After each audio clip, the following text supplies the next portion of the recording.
Hello guys, तो मैं function के एक टॉपिक टाइप ऑफ मैपिंग के बारे में बता रहा हूँ।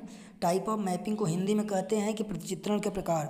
और प्रतिचित्रण के प्रकार में पहला प्रकार होता है वन वन मैपिंग, मतलब एकाएकी प्रतिचित्रण। तो एकाएकी प्रतिचित्रण किसे कहेंगे? एकाएकी प्रतिचित्रण कहते हैं कि यदि समुच्चय A, set A and set B, यदि सेट ए के सभी अलग अलग अवयव, सेट ए के सभी अलग अलग अवयव, मतलब सेट ए का अगर सभी अवयव देखें तो ये ए है, ये बी है और ये सी है, जैसा कि हम जानते हैं। तो इसके अलग अलग अवयव, मतलब ये कि ये अलग अवयव, एक ये अवयव, एक ये अवयव, तो ये अलग अलग अवयव समुच्चय बी के अलग अलग अवयवों से संबंधित हो। संबंधित का मतलब जुड़ा हुआ हो।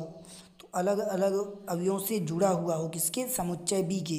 तो वह एक पर बी का एकाएकी प्रतिचित्रण कहलाता है। अब मैं इसका मैथमेटिक फार्मूला बताने जा रहा हूँ। मैथमेटिक फार्मूला कहता है कि यदि एफ एक्स वन बराबर F x two by F x one बराबर एफ एक्स टू, तो हम कह सकते हैं कि एक्स वन बराबर एक्स टू। इसमें एफ है, तो मान लीजिए अगर अब इस दोनों में से अगर एफ कॉमन भी ले लें तो एक्स वन बराबर एक्स टू, और all every belongs to x one x two जो होगा वो बिलोंग किससे करेगा? आर। जहाँ ये आर है बच्चों, ये नेचुरल नंबर भी हो सकता है, रियल नंबर भी हो सकता है, इंटीजर कुछ भी हो सकता है।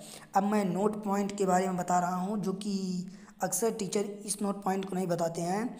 तो ये नोट पॉइंट ग्राफ पे है कि ग्राफ में कैसे इसको एकाएकी दर्शाएंगे। तो एकाएकी दर्शाएंगे कि यदि ग्राफ में यक्स अक्ष के समांतर वक्र को यक्स अक्ष के समांतर एक ही बिंदु पर काटे, किसी भी वक्र को यक्स अक्ष के समांतर किसी बिंदु पर काटे, तो वह उसका क्या कहलाता है?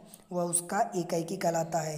जैसे कि वो यहाँ पे भी काट सकता है, यहाँ पे भी काट सकता है, कहीं पे भी काट सकता है। तो इसका मैं एक एग्जांपल भी देना चाह रहा हूँ। एक एग्जांपल, ये मान लीजिए कोई ये है ग्राफ है, और इस ग्राफ में मान लीजिए यक्स अक्ष के समांतर है, ये मान लीजिए कोई एक रेखा यहाँ से गई, तो ये किन किन बिंदुओं पे काटी? दो बिंदुओं पे काट दी। तो दो बिंदुओं पे काट दी, इसका मतलब क्या हुआ? एकाएकी नहीं है, एकाएकी नहीं है। हेलो गाइस, यही है।